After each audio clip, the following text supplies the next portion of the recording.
D2 Word Life here with Rip Seth Rollins' biggest fanboy tights. Actually, no, it's D2 Dick Riding, Seth Rollins loving son of a bitch. Oh shit, no, wait, what? What are we talking about here? What are we talking about here? If you're a fan of Seth Rollins, this is the freaking show for you because, you and I are reviewing your pick this week, which was Night of Champions 2015. Which took place on September 20th, 2015. In Houston, Texas at the Toyota Center. With an attendance of 14,369 with JBL, Jerry Lawler, and your boy Michael Cole being on commentary. It's your boy. No, it's your boy. No, it's your boy. And the ring announcers for this event were Lillian Garcia and Eden, which Eden is better known today as Brandy Rhodes, by the way. No. And of course, they had the kickoff show for this, which the kickoff show match featured the Ascension and Stardust defeating Neville and the Lucha Dragons in a 6-man tag team match. God, that jobber Stardust, jeez, I bet he didn't really amount to much in the future. Uh-huh. Yeah, I cracked myself up. We know who that really was. Yes. Yeah, I think Stardust went off to go finish a story or something. I don't know. Right? Uh-huh. The show started with, the video high packaging promoting the event, and specifically the main events, which was the Seth Rollins defending not only the U.S. title, but also the WWE Championship back-to-back. 2 separate matches, which we'll get into a little later. All right. Yep. Yeah, and then after all that, we get to our opening contest, which was for the Intercontinental Champion, which was your favorite Intercontinental Champion of all time, Ryback, defending against Kevin Owens. Not really. I remember last time we reviewed an event from 2015, Ryback was the defending champion. I didn't really like his match then. Was this match any better? Let's just see. At least this time he wasn't facing the Big Show. What was that event from? Where did he fight the Big Show at from in 2015 in the previous review? Because I totally forgot what event that was. Oh, yeah, that was Money in the Bank 2015 when we did that review. Yeah, I just remembered. Yes, it's when Sheamus won. Yeah, exactly. Speaking of Sheamus, we'll be talking about him later on in the show. In this review as well. Despite the fact he didn't have a real official match on here.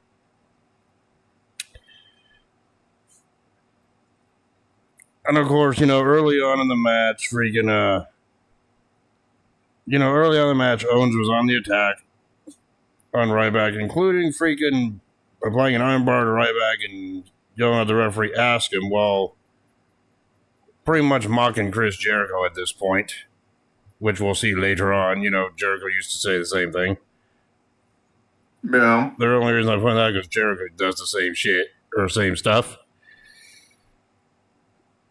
And then later on, another impressive one they did was the double clothesline spot where both of them just clothesline each other at the same time. I know it's the typical one, but, I got to point it out here because it's always impressive to see, because that's when okay, the match, they really don't have, neither man has momentum. Right? Yeah.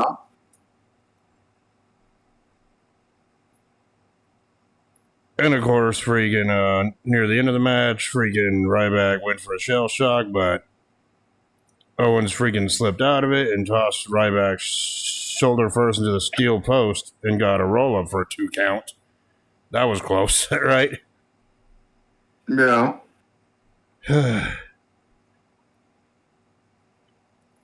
Yeah, and then Ryback applied another an armbar on the freaking Owens.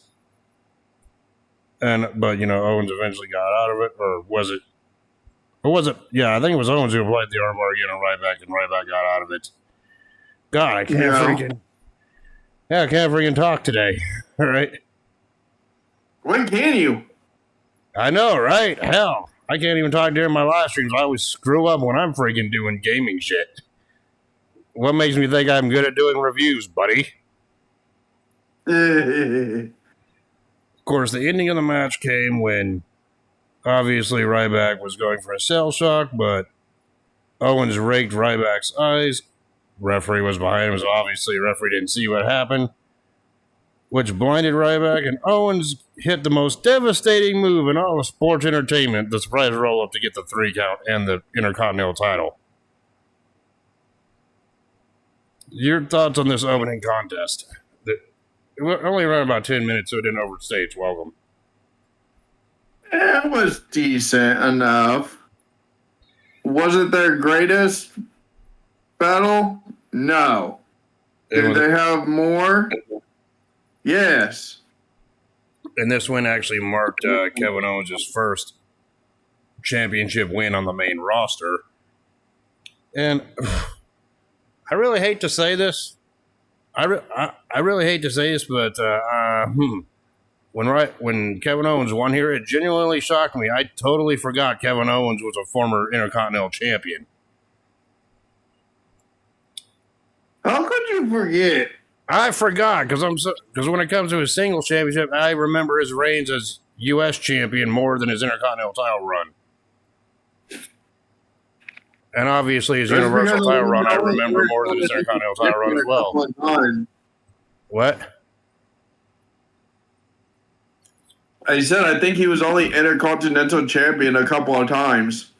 Yeah, but when it comes to Kevin Owens' singles runs as singles champion, I remember his reigns with the U.S. and Universal championships more than his Intercontinental title reigns. I totally forgot that. I totally forgot Owens was an Intercontinental champion. So, yeah, this generally took me by surprise, seeing that result. I'm like, I literally had to look it up. I'm like, when was Owens Intercontinental champion? Oh, okay. All right. How could you forget your favorite wrestler, your other favorite wrestler? Hey, man, Kevin Owens is a badass. Well, and, I hope he's doing okay with his broken neck recovery right now. Well, they have his surgery scheduled for next month. Yeah, and speedy recovery for him, but I actually don't expect Kevin Owens. I actually don't expect Kevin Owens to return until maybe this point at this time next year, because history is ruined. Broken neck injuries take a long time to recover from if the person's even healthy enough to compete again after that.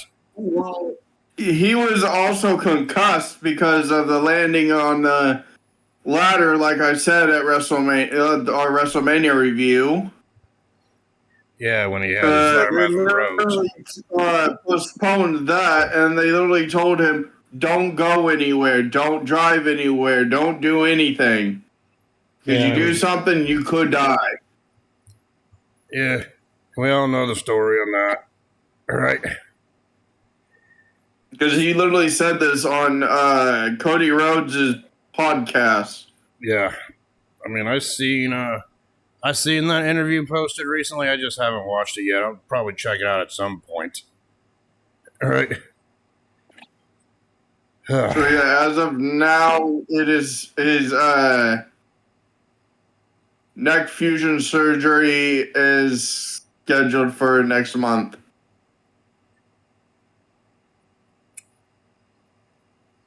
Yep. Anyway. July something. Anyway, next we go backstage. We seen we seen some videos hyping up the next match, which was Dolph Ziggler versus Rusev, with Dolph Ziggler presenting Lana a gift, which was earrings. That wasn't Lana. That was Summer Rae. Summer Rae, whatever. Every time this whole storyline with Dolph Ziggler and Rusev, yeah, it sucked. Rusev was just broken up with Lana, who went with Dolph Ziggler, who had her hand broken. Then he got teamed up with Summer Rae as his manager. Yep. And that whole feud with Dolph Ziggler. Or Nick Namath. Yep. And then Dolph Ziggler was doing a peace treaty, kind of? Yeah. By giving Summer Rae a gift, because he was saying, oh, sometimes a rose is just a rose, but sometimes it could mean even more. Yeah, I think Summer Rae was also wearing those dang earrings that was gifted to her by freaking Dolph Ziggler in the storyline. Yes. Of course, I know we spoke about Lana earlier, but what's Lana backwards? Uh-huh. But anyway, Get your mind out of the gutter, bitch. But anyway, backstage, freaking, they were trying to do an interview with Rusev, but Rusev wanted none of it, and then the interviewer asked freaking Summer Rae, aren't those the earrings that freaking Dolph Ziggler freaking bought you? That she was wearing? She didn't make no comment, she just left. Right? Yeah. She made a disgusted face and just left. Which brings us to the next match. Dolph Ziggler versus Rusev. Right? Yes. Yep, so yeah, Summer Rae was in Rusev's corner. Freaking Lana was nowhere to be seen. She was dealing with a broken wrist, or the hand injury that you were talking about. Right? She was dealing with a broken hand at home. Yep. And of course, early on, Ziggler was in control, but Rusev took over with a spinning heel kick that knocked Ziggler down, which always looks impressive coming from Rusev, someone his size, right? To see the agility again to do that, to jump and do the spinning wheel kick. Or spinning heel kick, whatever you want to call it, because we're used to the late great Owen Hart doing that, but there's a difference here. Owen Hart was a lot smaller and skinnier in stature compared to Rusev. All right? So I always point that out. That's impressive. Yeah, and Umaga was bigger than Rusev, too. That's why they're always impressive to see these big men do that. Yes. You know what I'm saying? Yes.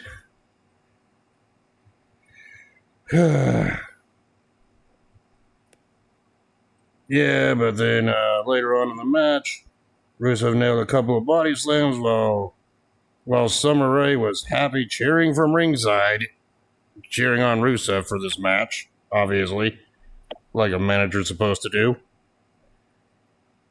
Right.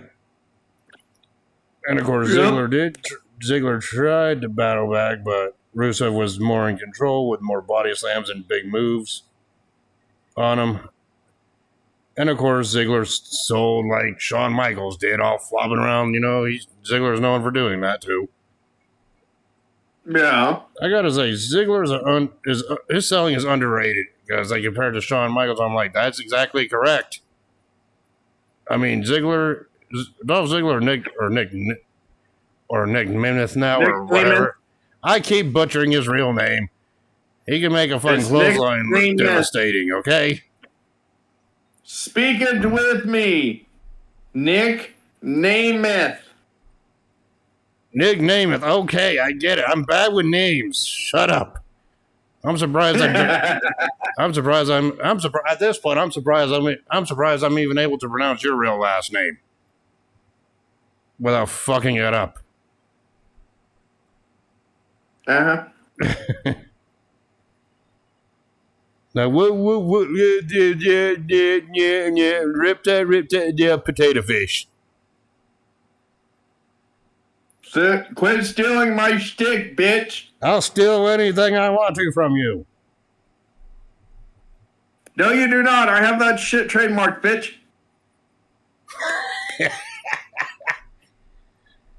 Next thing you know, I'm going to make a damn t-shirt that says 2 + 2 = potato fish. What would you think then? You're like, fuck you. I'm like, yeah.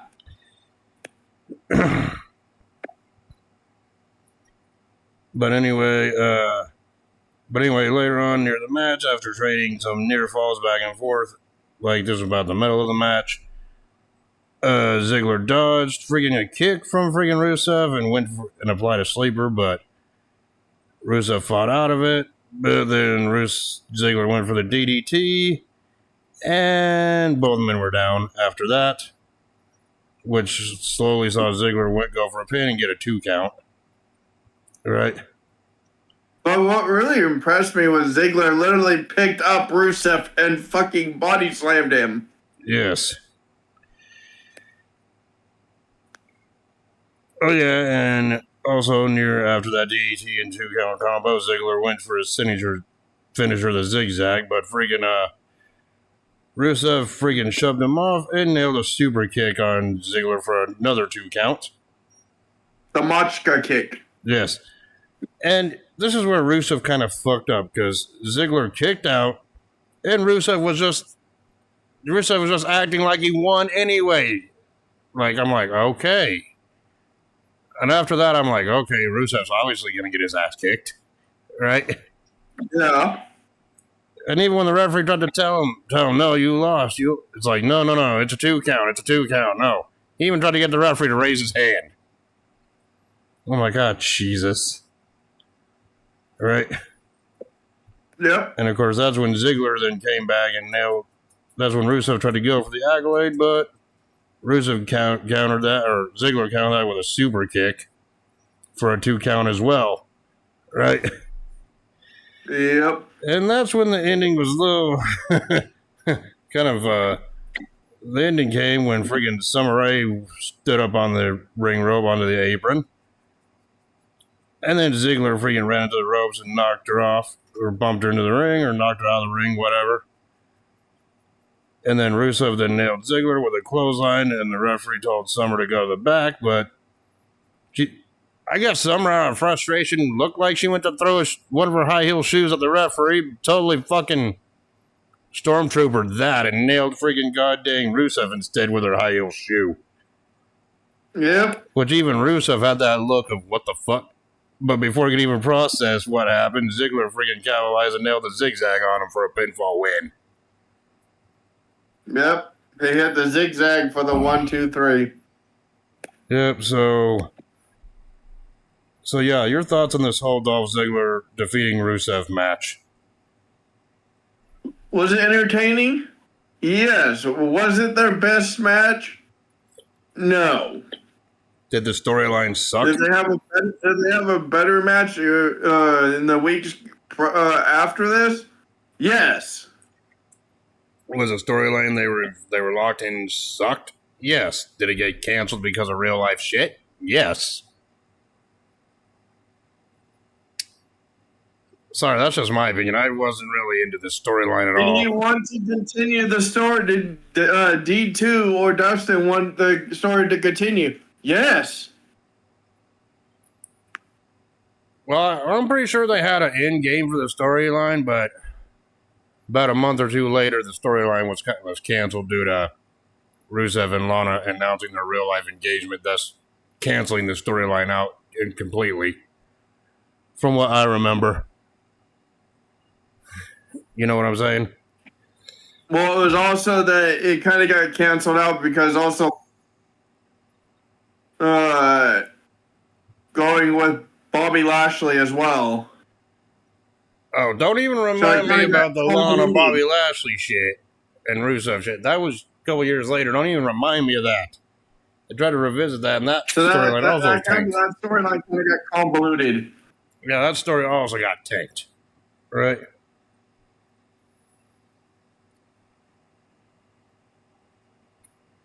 I thought it was okay. It did what it needed to do, but the ending just kind of threw me off guard. I'm like, Okay, the current wrestlers like Sheamus should take note.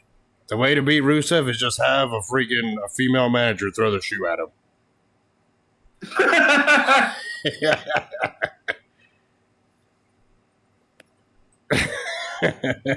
Because I'll distract him long enough to get her beaten. Yes. I know, I'm a fool. Nowadays, is Rusev storyline better? A little bit for right now. I just know as of the recording of this video, he's locked in a feud with Sheamus on Raw right now. Which, if they ever have a proper one-on-one, do I think it's going to be a banger? Yes. Well, technically, he's in a feud with Alpha Academy, but then Sheamus put himself in the middle of that because he's like, oh, I don't like bullies, and I bully the bully.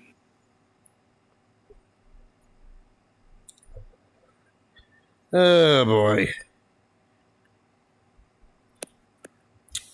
But that's neither here nor there, so let's continue.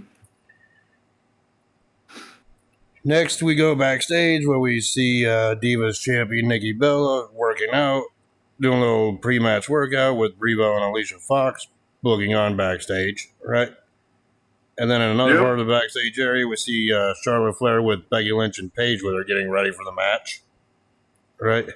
Mm-hmm.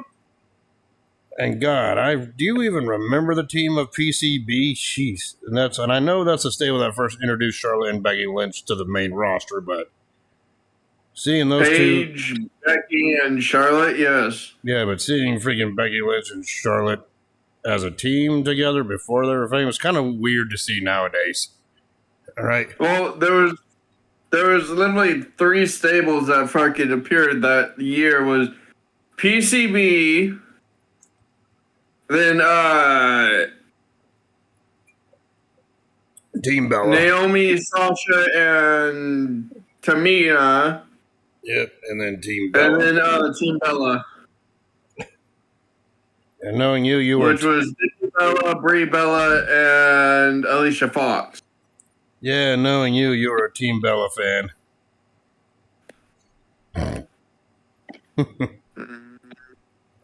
Yeah, and this was obviously before Charlotte became a big megastar, which everyone doesn't like for some reason. Right? Yeah.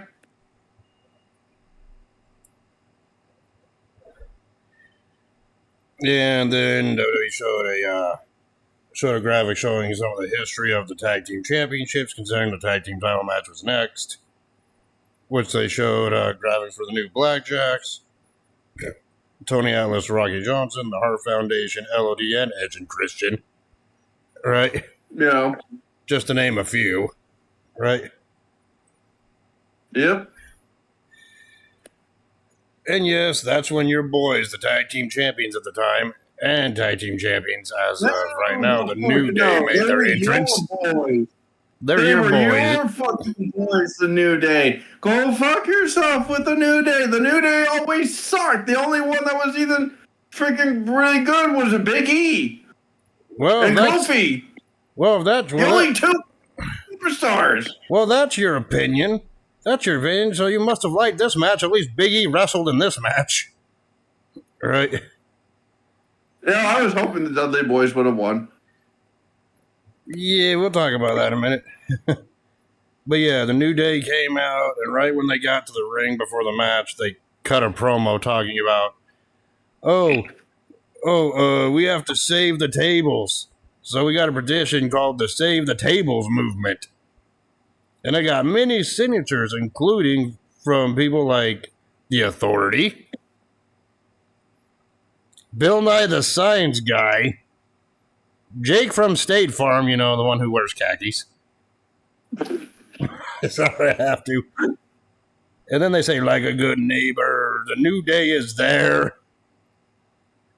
Like, what the fuck, right? And Xavier Woods just takes it way too far.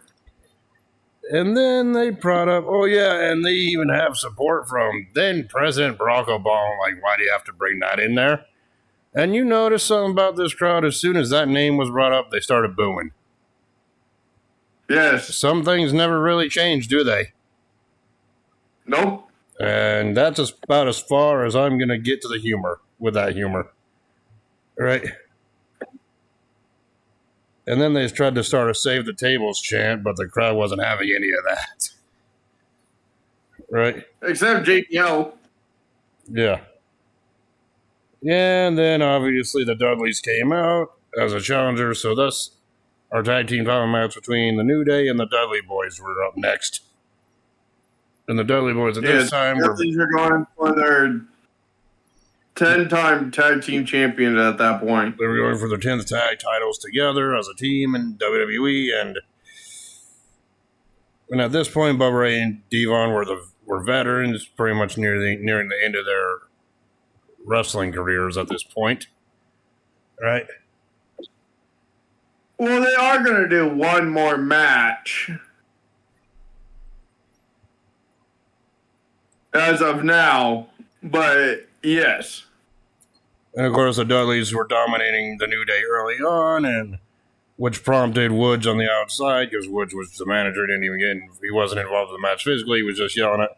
He was like, "No, time out, time out." There are no timeouts in WWE, right? Nope.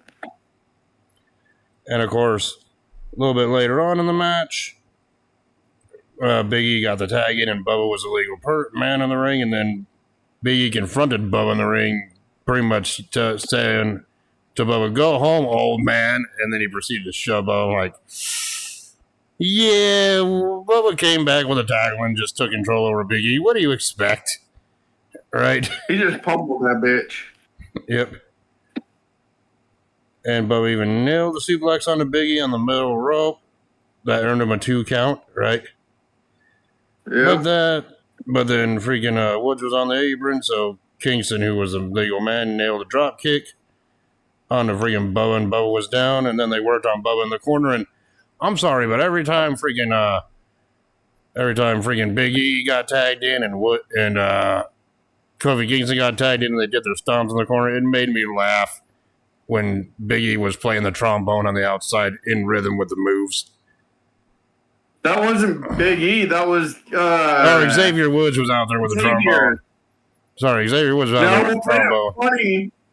No, what fucking made it funny was when Jerry the King Lawler was like, "Oh, was that you? Was that bar?" The fucking JBL was like, catering. Yeah, fart. Good old fart joke from the commentary team. Yeah, and then what also made me laugh after the whole thing was like they were asking JBL on commentary. They were like, "So JBL, if you and Ron Simmons were facing the freaking New Day, what would you do with that trombone?" And he goes, "Heh." And JBL kind of commentated saying, "Well, let's just put it like this. Xavier Woods would be blowing on that trombone, but not in the way he wanted to." Implying that he would take that trombone and shove it up his ass. He implied that he was going to shove it where the sun don't shine. Yep. Of course, later on... Which is a shame that we never really got to see, which I would actually like to see JBL and Ron Simmons team up again. The APA. Form the APA again and fucking face the New Day as of now. And see what would actually be like. Yeah, it's a dream match. And of course, Devon later on nailed the full Nelson bomb on Kofi, and then freaking got the hot tag on Devon, who, he was on fire. He was dominating freaking Kingston, Kofi Kingston in there, and then he nailed a running quarter splash on Devon, followed by a leaping clothesline onto Kingston as well, I believe.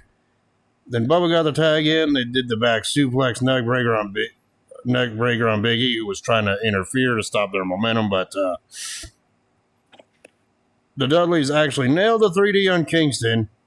So everyone thought, okay, the Dudleys are going to be 10-time tag champions, no doubt. But then Xavier Woods got in the ring and kicked Bubba in the back. So the match kicked him in the head. Or kicked him in the head, but either way, because of that, the referee rang the bell, causing a disqualification victory for the Dudleys.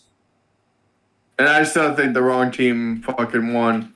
The Dudleys should have won the title. Technically the Dudleys did win, but they didn't win the titles. Yes. Because the championships cannot change hands under disqualification unless stated otherwise. Right? Yes. So, yeah, the disqualification deflated the match for me. I'm like, that sucked. We couldn't even get a solid winner out of this. Even if it was New Day's cheating to win, at least it would have been a solid actual finish, not a DQ finish. Right? Yeah, but it was so funny as hell. The fucking New Day were celebrating, then they got their asses kicked. And then fucking Bubba tells Devon get the tables, and they put fucking Xavier Woods through the table. Actually, this is what happened. The New Day celebrated as if they were definitive winners, which they weren't. And remember the Save the Tables petition they had going in that promo? Well, they totally freaking redacted that when they yelled out, "Woods, get the table!" When Big E yelled that, and that's when the New Day, or Xavier Woods more specifically, got the freaking table out from under the ring. But as soon as there's tables around, the Dudleys get their win back. Like it's magical power. So don't put the tables near the Dudleys. You'll get your ass kicked. And that's when freaking the Dudleys got the upper hand and actually put and nailed the freaking 3D on Woods through the table after taking out Big E and Kofi Kingston, thus ending the segment. Right? Yes. And the Dudleys celebrated even though they weren't the champions. So your thoughts on that whole after the match angle that they did? Still think the wrong champions won. So yeah, the Dudleys should have won with the tag team titles. Yeah. Even though they won in the end, but they should have had the tag team titles. Yep. So even though the New Day freaking kept their belts on a technicality, they still got their asses kicked to, I guess, make the fans happy. I guess after the match was over, right?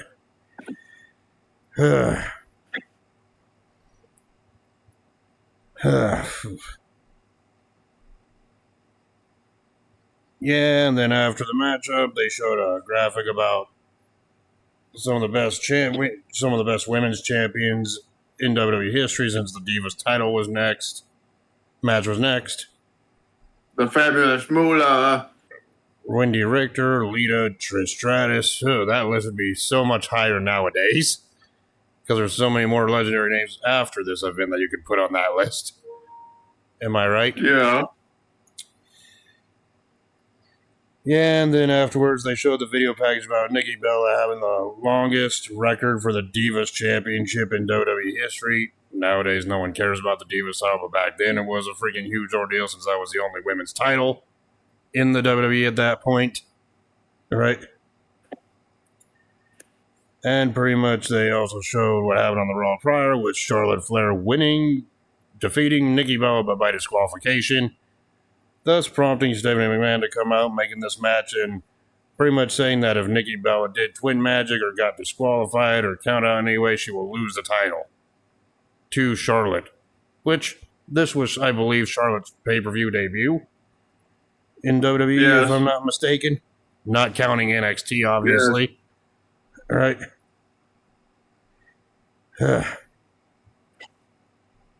So yeah, both women made their entrance. Charlotte was coming to the ring by Paige and Becky Lynch, and of course, Nikki Bella was freaking coming to the ring by her sister Brie Bella and Alicia Fox for this match. Right? Yeah.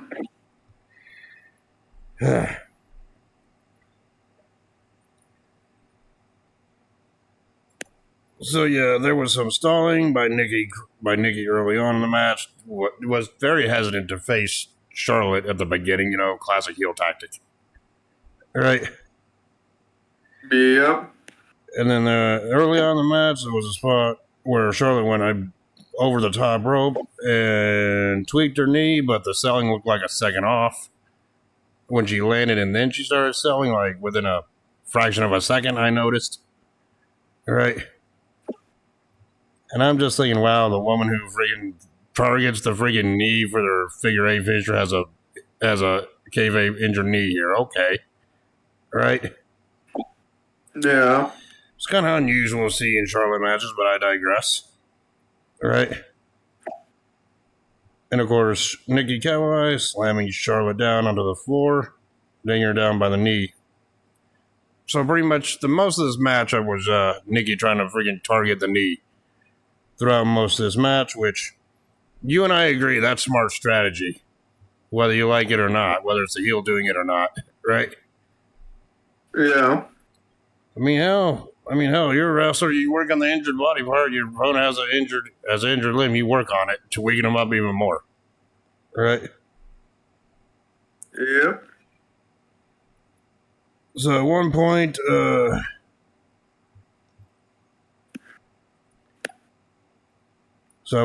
I believe freaking Nikki applied the figure four freaking on the ring post like Bret Hart did, as well as the figure.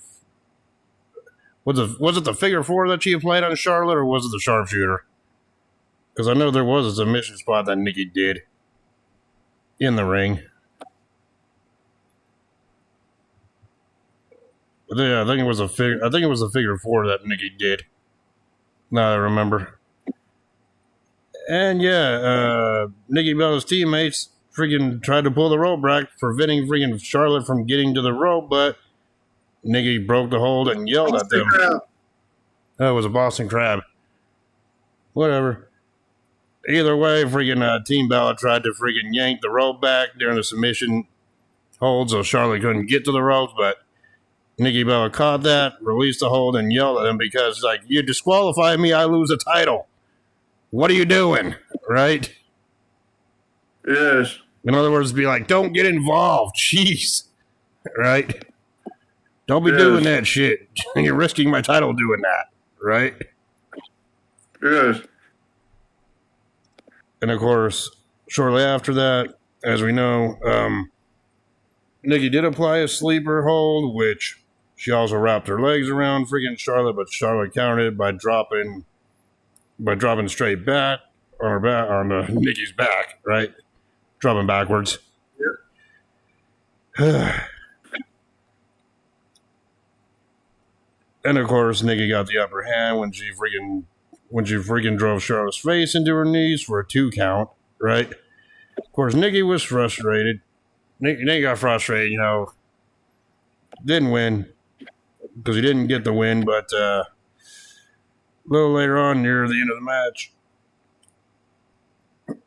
Nikki went to the middle rope and she jumped off, but Charlotte freaking took her down with a spear, so yeah, Nikki went for a flying nothing and got caught in midair with a spear.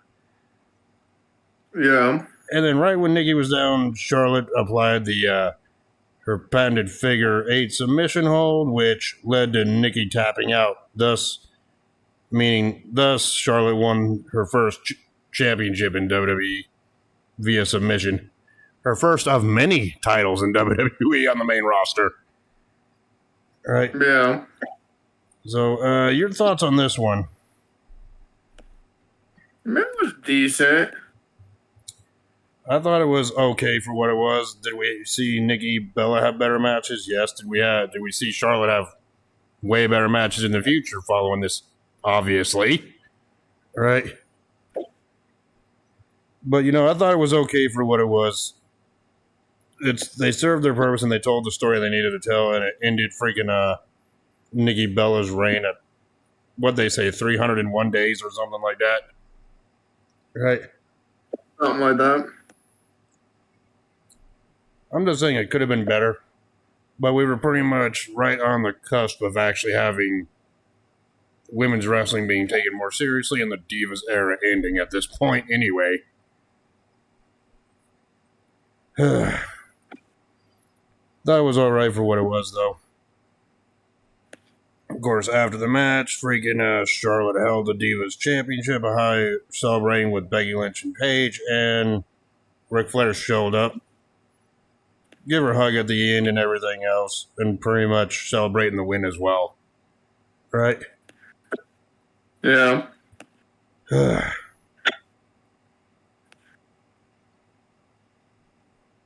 then after the match, after all that, we go backstage where we see Kevin Owens, the new Intercontinental Champion, get interviewed in the back by JoJo.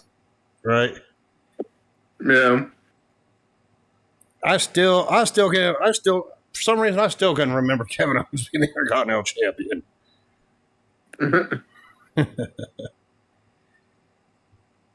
And he said, Kevin Owens pretty much said, Kevin Owens said that pretty much his life's been filled with huge moments like winning the NXT title, beating John Cena, and now this, winning the Intercontinental title. Owens said he's going to be a prize fighter, that he's the prize fighter with the prize, and he said that it's no secret just how great he is, and everything else. Right? Yeah. And yeah, Kevin Owens would go on to have a freaking great career following this night, or this huge big win. Big title win. As we all know, it's no secret. Right? Yep. And then they had to show the pre-show panel, the kickoff panel of Renee Young, Byron Saxton, Booker T, and Corey Graves discussing things from the show that we already talked about. All right? Yep. And then that's when they shared the clips of the six-man tag team match that took place in the kickoff show. I'm not rating the freaking pre-show match or the kickoff match because we obviously don't watch those in full. We just go for the main card. Right? And of course, once again, they showed Charlotte backstage with the Divas title still celebrating. And then Charlotte did a Flair promo with Rick. And pretty much saying that, oh yeah, we're going to be partying tonight. That's pretty much how that ended. Right? Yeah.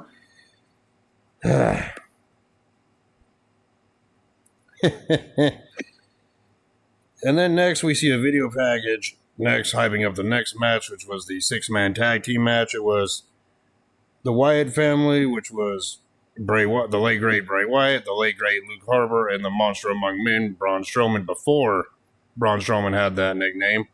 I believe this was also Braun Strowman's pay-per-view debut as well. Yes. And they were taking on the team of the big dog Roman Reigns. You know, your favorite incarnation of Roman Reigns. Yep. Dean Ambrose and a mystery partner that supposedly Dean Ambrose freaking chose for the team. Right? Yep. And I'm like, sorry, but when I seen that video package, yeah, I got a little bit of emotional knowing two of them aren't even here anymore. You know what I'm saying? Yep. But either way, the Wyatt family entered the ring first, and then Dean Ambrose entered, and then finally Roman Reigns made his entrance. And this is obviously I hate to say it, but this is my favorite part of this whole thing right here. Before their mystery partner came out, after Reigns and Ambrose made their entrance. I was about to say, excuse me? Sorry. I'm stuck on the Shield days. I can't freaking see.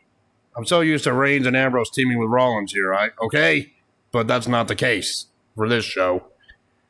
But when Reigns and Ambrose were in the ring and they were about to introduce who their partner was, some fan jumped the barricade, got in the ring dressed in full Shield gear, and then was promptly escorted out of the ring by security.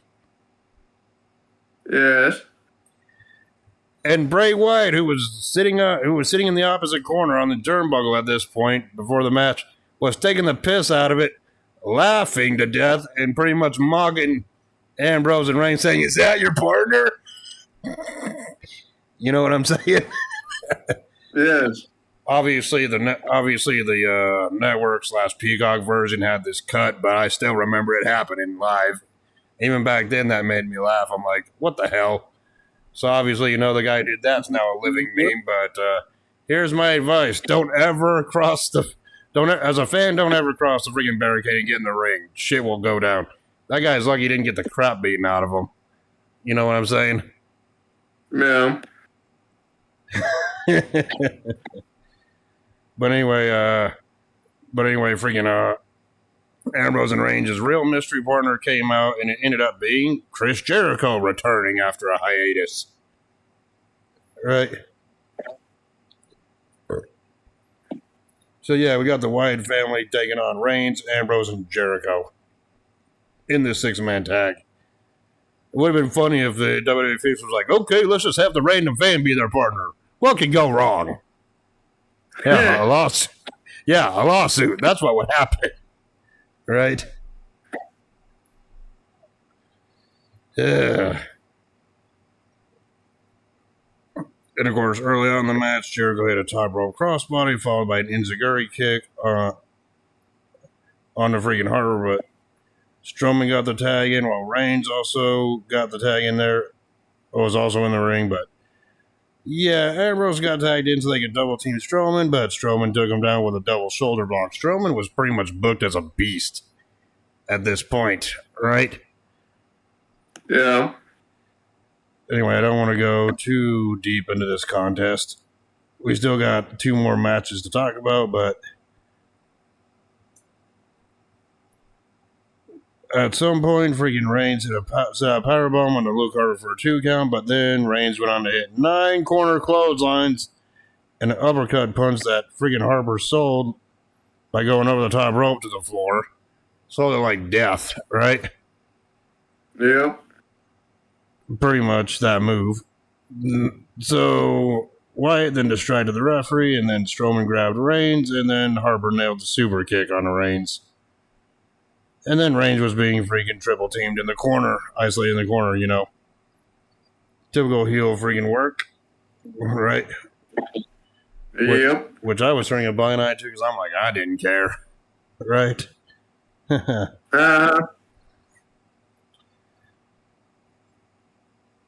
And of course, Strowman's offense was very powerful and, you know, basic for a big man, hitting multiple body slams and clotheslines. You gotta realize, Braun Strowman was still trying to learn his way around WWE at this point. He was being booked as a monster because Strowman never freaking spent any time in NXT. He was just called to the main roster right away. From what we know about his career at this time, right? Yep. So pretty much that's why early on he was probably put with the Wyatt family to compete in tag matches while he was still learning his way around the ring, move-wise, right? And of course, later on in the matchup, Ambrose ran to the outside of the ring and applied a sleeper on the Strowman, but Strowman just freaking took Ambrose and then dumped him into the crowd, right? And I'm just like, damn. Not even selling a dang sleeper hold, okay. Right? Yep. And of course, later on, Jericho got the hot tag and nailed a drop kick onto Strowman, who was on the apron, and then nailed Wyatt with a bulldog, and then Jericho did manage to apply the walls of Jericho on Bray Wyatt, but Harper broke it up. So I'm like, okay, the Wyatts are back in control again during this portion. Yeah, then later on, near the end of the match, Reigns was in control. Reigns was a legal man at this point. Near the end of the match, Reigns was in control, but actually, no, Wyatt was in control. Wyatt tossed Reigns into the barricade at ringside. And then Strowman caught Jericho when he was going for the code breaker. Then he put Jericho on his shoulders and dropped him face first onto the mat. And this was after Jericho got a self tag in on Reigns. When Reigns was going for the spear, I forgot to mention. Spear. What? I said he should have let Reigns hit one more spear. Yeah, but then Jericho freaking tagged himself in, and then it led to all this chaos. And then after freaking Strowman dumped freaking Jericho face first onto the mat, freaking Strowman applied his head arm submission, whatever you want to call it, onto Jericho, and Jericho passed out, leading to the Wyatts winning by TKO here. Your thoughts on this one? And I know they It was booked decent. It was good. And I know they booked Braun Strowman strong here, and I thought it was actually a good 6-man tag. Obviously, didn't want to go into detail with everything that happened in this match because we'd be sitting here all night long. But either way, I think it was one of the best matches of the night up to this point, right? But Braun Strowman, they pretty much didn't really have him take much offensive moves because they were trying to book him strong as a monster, and I understand that. But because of that, I think the match kind of drug on a little bit when he was in the ring. But I guess that's why they had Bray Wyatt and Luke Harper out there taking the bumps from the opponents while Strowman looked strong on offense instead of defense, right? Yeah. So I thought the match was fine for what it was. It told the story it needed to tell, and if they wanted to tell the story about Braun Strowman being the next big monster of the Wyatt family, then mission accomplished. Right? Yep.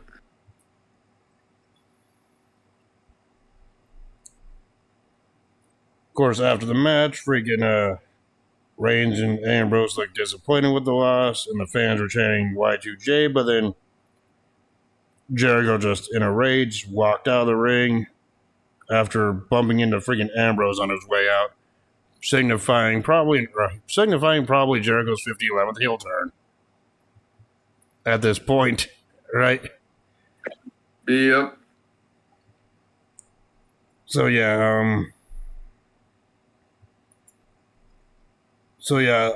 that's how they ended it. Backstage.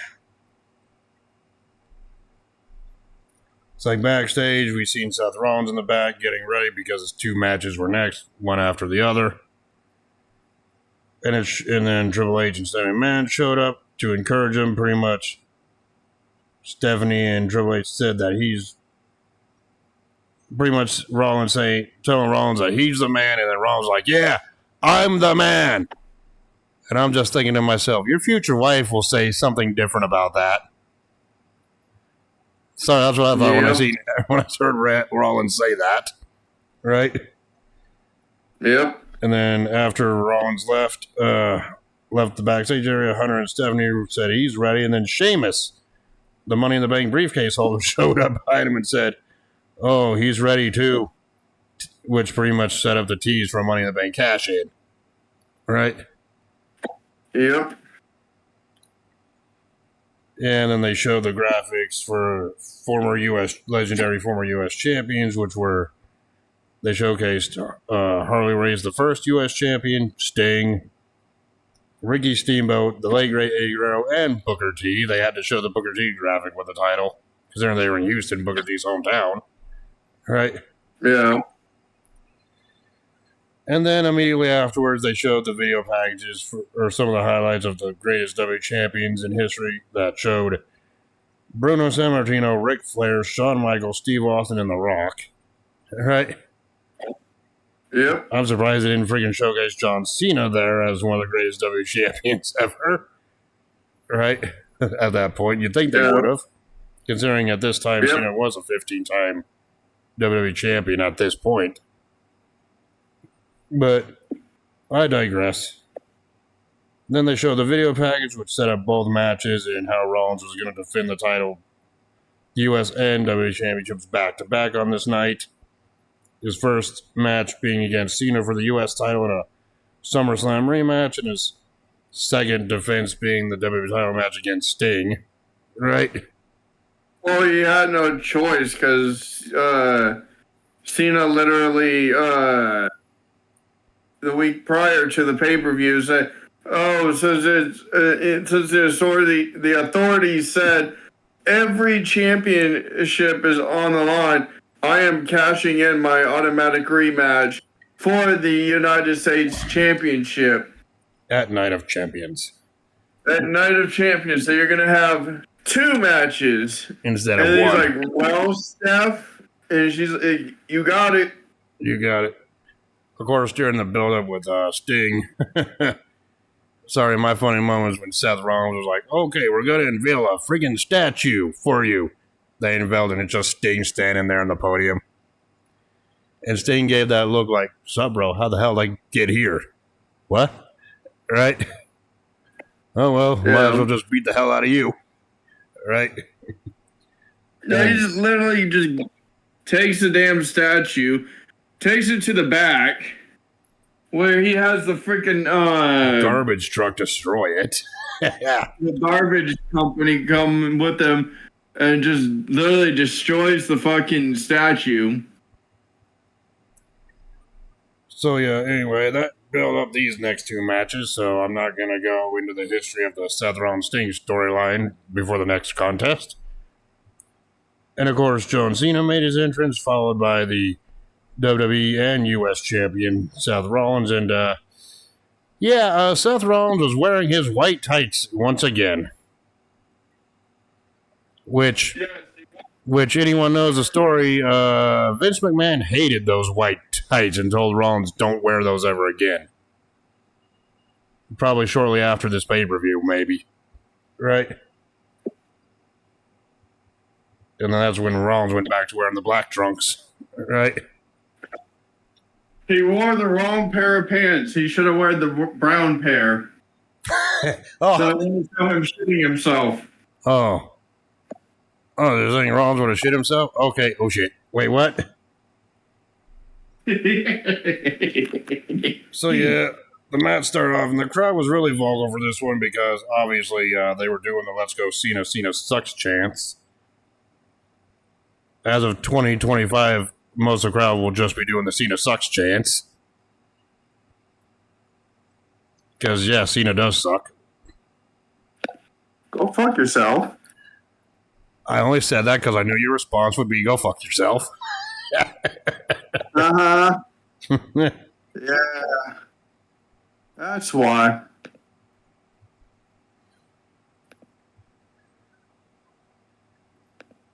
And then the crowd was in the wave, and then Rollins was watching him, and then Cena went for a roll for a 2 count.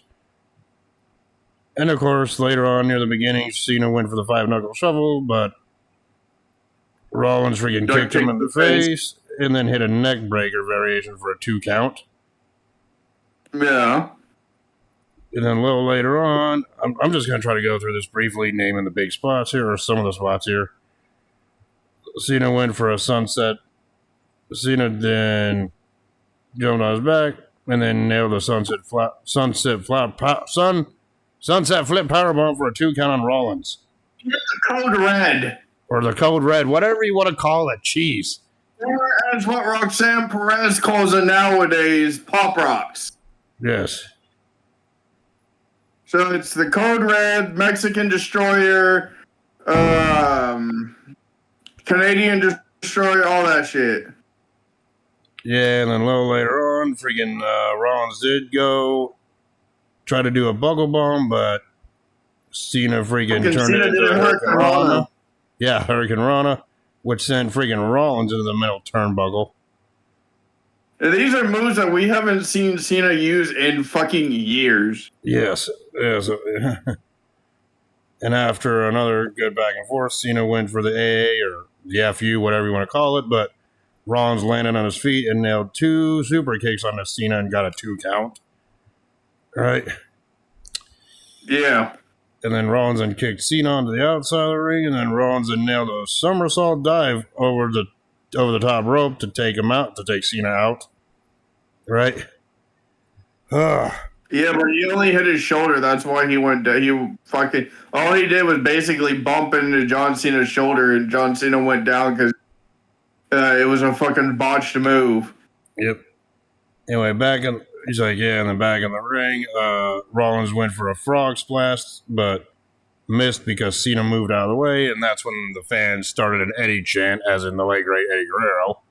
Let's just get it. He was trying to be Eddie Guerrero because they were in his hometown of Texas. Or home state of Texas, yeah. And the crowds were chanting Eddie because the frog splash was Eddie Guerrero's finisher move, as we know.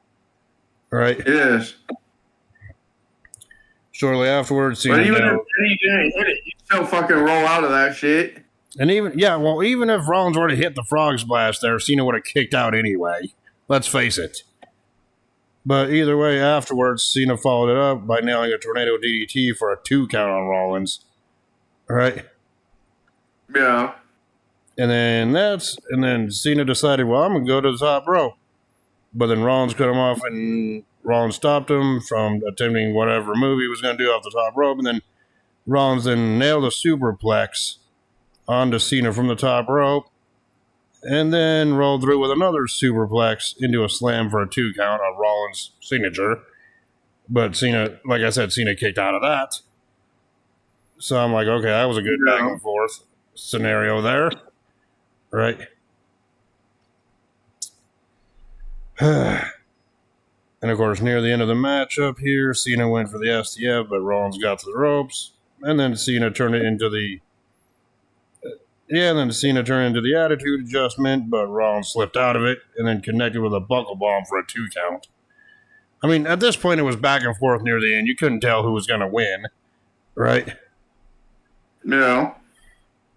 Well, he also tried to use John Cena's own move against him, too. Yes, because Cena went for a crossbody, but Rollins reversed it into a AA of his own or an FU of his own, but Cena countered into a reverse suplex, right?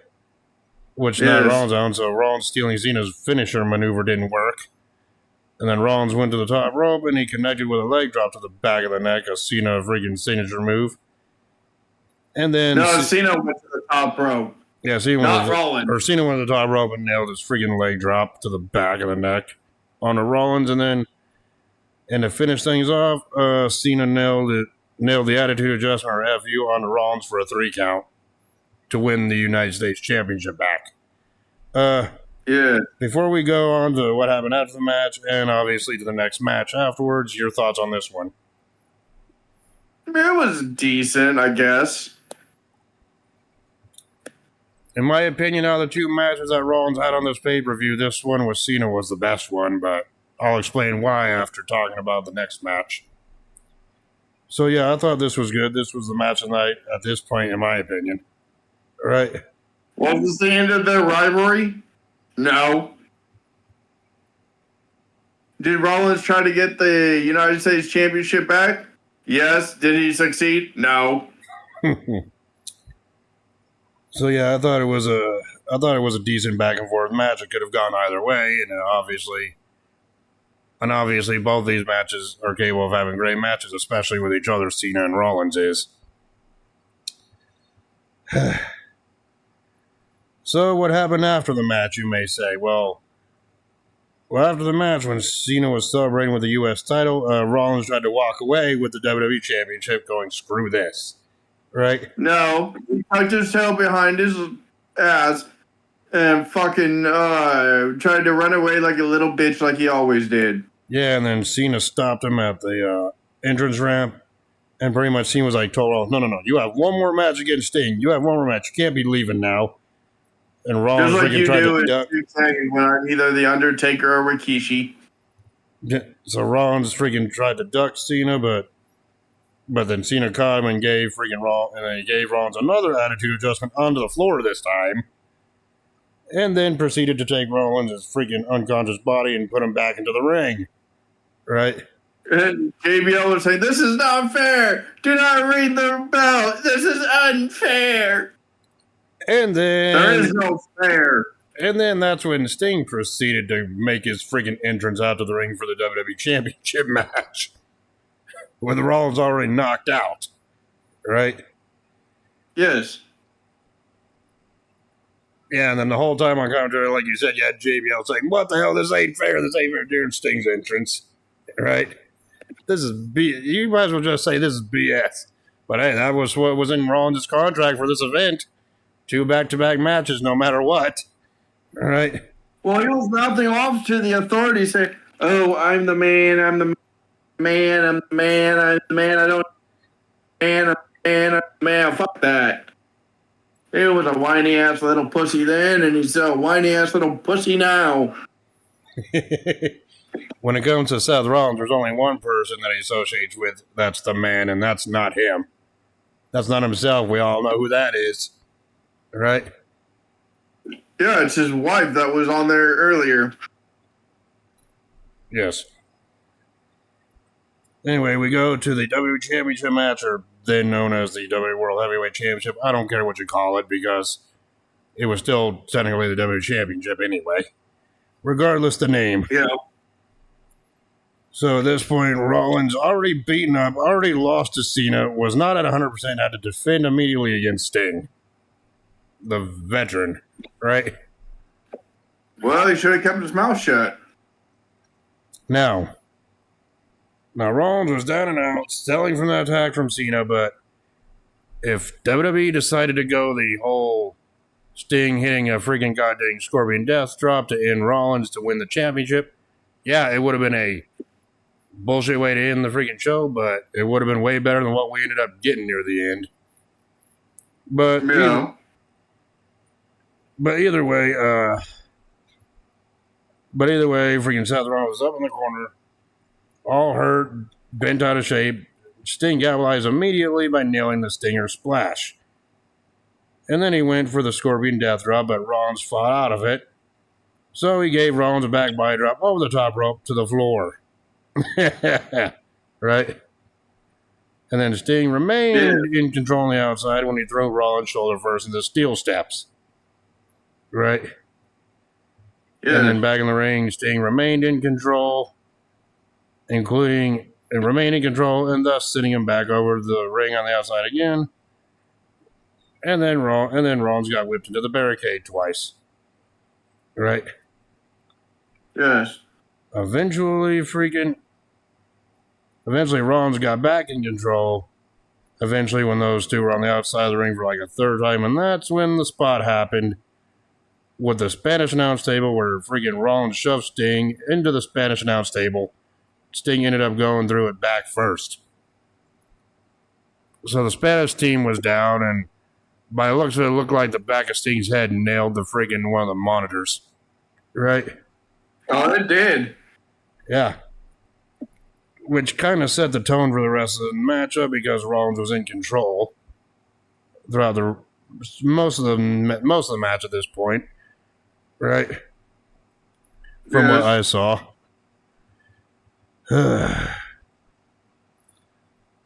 But either way, after that, when Sting was on the outside in pain through the table, Rollins teased leaving with the championship, but decided, nah, I'm going to come back and just beat the hell out of Sting some more, right? Uh-huh. Yeah, and then freaking back in the ring, Rollins hit a neck breaker followed by a forearm shot and a suplex into a slam for a 2 count, right? Yes. And of course, Sting tried to battle back, but Rollins then picked him up and gave him a buckle bomb into the corner for a 2 count, the first buckle bomb of the match, I should say, of this match. All right. And of course, Sting at this point was was opening and closing his fingers a bit. After that first one, you could tell that freaking something was going on here, but he was trying to get feeling back in his hand, it looked like. Right? Yes. And that's when Rollins went for a pedigree, but Sting powered out of it. And then Sting shoved Rollins back over the top rope, and Rollins went out to the barricade. Right? Yes. And of course, back in the ring. Well, shortly after that, back in the ring, Sting did nail 2 Stinger splashes in a row. And Seth Rollins went back to the outside following a clothesline again. Right? Yes. And then Sting went up to the top rope shortly after to another big spot I need to talk about. He went up to the top rope and then nailed a cross body block that took Rollins out on the floor, which for someone Sting's age back then, even in his early mid-50s, that's still impressive to see. Right? Yeah. And of course, the fans were chanting, "You still got it," at this point. And Sting managed to hit the Scorpion Death Drop back in the ring, but Rollins got his foot on the bottom rope at the count of 2, thus breaking the pinfall up. right? Roll break. Yep. And of course, shortly after a Stinger splash in the corner, Sting went for the 10 punches in the corner, but Rollins reversed it and powered out of it with another buckle bomb into the corner. And this time, it did not look good at all at this point. You could tell something was wrong, because after getting another buckle bomb, Sting kind of collapsed, but the ropes were holding it up. But Rollins then whipped Sting into the ropes, and then Sting ducked the clothesline, but then collapsed afterwards, which I'm like, okay, that's a sign that something's really wrong here, right? Yes. And I'm just like, and the referee temporarily put a stop to the match to get the ringside doctor to check on Sting and get him back up to his feet, right? And Sting, being old school, was like, yes, I can continue. I can finish the match, even though clearly we knew something was wrong at this point, right? Honestly, I think they should have stopped it. Yes. But there was no way in hell he was going to let them stop it. Yep. You know that for damn sure. So yeah, after about 2 minutes, they gave Sting the okay to continue the matchup. So Rollins went for the pedigree, but Sting countered into a Scorpion Deathlock, but Rollins got to the bottom rope to break up the submission hold.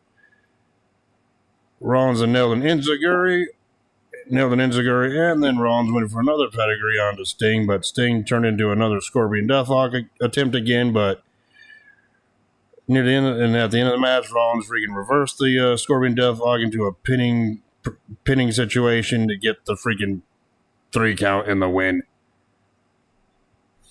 Yes. Your thoughts on this one? It was a good match.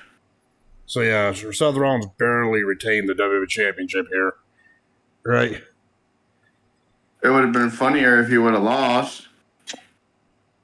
Yeah, but we'll talk about that after we talk. We'll talk about that here in a few moments here. After the matchup, when they got Sting out of the ring, probably to seek medical attention here, Sheamus's music started playing, and he came out with the Money in the Bank, and he nailed Rollins with a broad kick, and he kept telling the referee, "I'm gonna cash in. I'm gonna cash in right now. Make Rollins fight 3 matches, right?" But before the bell can ring, Kane's music started, and then Kane came out. Before he could officially cash in the Money in the Bank, because Lillian Garcia was just saying, "Oh, Sheamus is cashing in," and then all of a sudden, all you hear is fucking Kane's music. Yeah, Kane's music came out, and then Kane came out dressed as the Demon Kane. Which I know made you disappointed because you liked the corporate Kane version better. Go fuck yourself. That was corporate kiss ass. Anyway, Kane came out. Kane walked up to the ring, and then Kane grabbed Rollins by the throat and nailed a choke slam on him, and the crowd went crazy. And then Sheamus, playing cheerleader, knowing he had the briefcase, was like trying to freaking tell Kane, "Give him one more."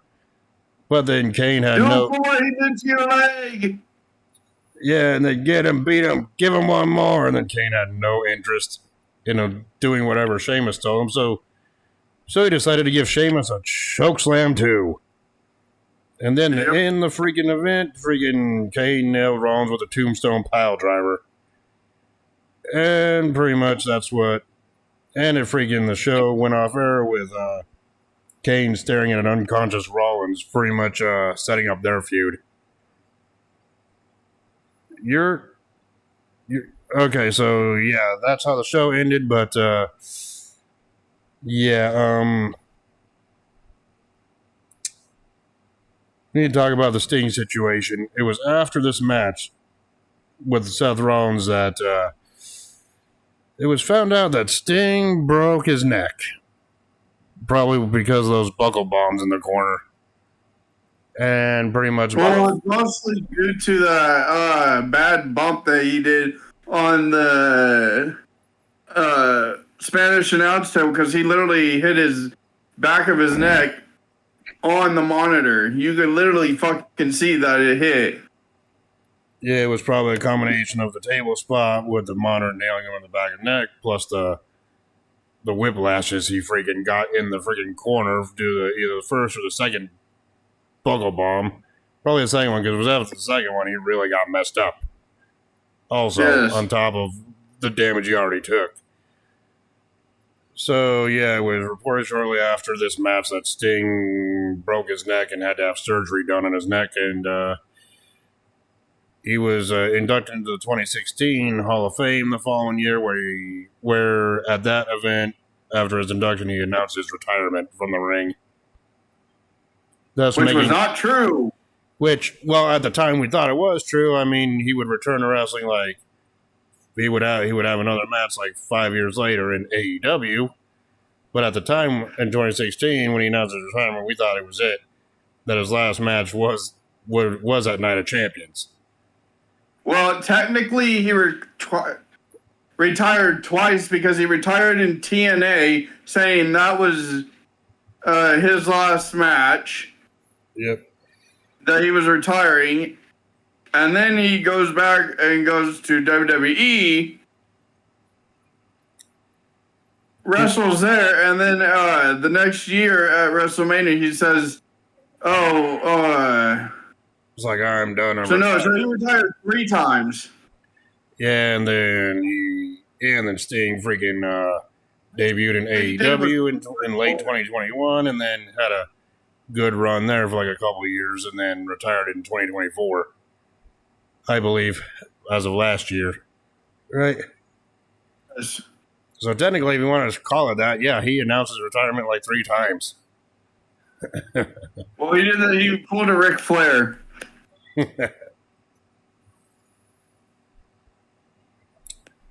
So anyway, that being said, now it's time to go on to our favorite segment of these reviews that I always call it, and that's our rating system. Kevin Owens defeating Ryback to win the Intercontinental Championship. I gave that one 3 out of 5. 4. You enjoyed it more than I did. Dolph Ziggler defeating Rusev in that one-on-one match. I gave that one 3.5 out of 5. 4.5. The Dudley Boys defeating the New Day by disqualification in that tag team title match. I only gave it 3 out of 5. 2.5 because it was bullshit. It's your opinion. Charlotte Flair, or just back then, Charlotte defeating Nikki Bella to win the Divas Championship. I gave that one 3 3/4 out of 5. She went by Charlotte Flair. Yeah, but either way, I gave that one 3 3/4 out of 5. 4. The Wyatt family defeating Roman Reigns, Dean Ambrose, and Chris Jericho in that 6-man tag. I gave that one 3 3/4 out of 5. 3.5. I enjoyed it slightly more than you did. 3 1/4 is less than 3.5. I said 3 3/4, not 3 1/4. 3.75 out of 5. That's what I gave it.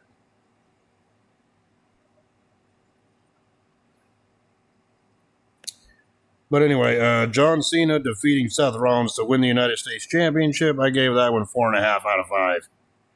5 out of 5. And of course, the main event, Seth Rollins defeating Sting to retain the WWE Championship. Taking of all accounts of what happened, I gave that one 3.5 out of 5. 4.5. All right. So my final grade for Night of Champions 2015 is a solid C. B. And let me tell you something. Was it better than that crap show we reviewed last week? Definitely by a large margin. Definitely by a large margin. Yeah, I cracked myself up. So. Now, what shit show do you have for us next? Oh, you want to know? My next pick really ain't a shit show. After last week's debacle, I'm not in the mood for a shit show, honestly. Believe it or not. But when it comes to my next pick, I know this is the part of the review where we usually reveal what our classic favorite review is for the next week. But You're gonna be a pussy and wait. I already know what my pick is going to be, but for you to find out, you're going to have to wait because we got Night of Champions 2025 this Saturday to watch and review on Sunday. Ain't that what you do to me? Well, you can't call me a pussy for this one. You do the same thing when we got a pay-per-view coming up and it's your turn to pick. Pussy. I give hints. Fine, I'll give you a hint. Actually, it's a... well, I don't know if this is a real big hint, but fine. Here's a hint of what we're going to be reviewing next week. What I'm thinking. It's not a crappy. Here's a couple hints. It's not a crappy event. It's not a WCW show. It's not an ECW. Okay, that takes off fucking all that shit. It's not a ECW show, even though we need to review more ECW content. Hell, it's not even a WWE show. Here's your hint. The show we're going to be reviewing next week, we're going to be dipping into the TNA well and review our first TNA event. Okay. What year? Fine, I'll give you another hint. The year I'm thinking of is 2010. So obviously no Victory Road 2011. Okay, so there was Victory Road 2010, Slammiversary 2010, Vengeance, not Vengeance, could be Victory. Goddamn. Could be Slammiversary. Victory Road. Could be Victory Road 2010. Could be Slammiversary 2010. It could be any event, any good event from 2010 from TNA. That's legendary. That is legendary. That's all the hints you're getting. There was Hardcore Justice 2010. Yeah. Yeah, and and I figure if we're gonna be reviewing our first TNA event, it might as well be a good event from that year. So, that being said, I'll reveal definitely what the event will be after we review Night of Champions 2025 this weekend. So until then, we will talk to y'all later. Peace. Deuces.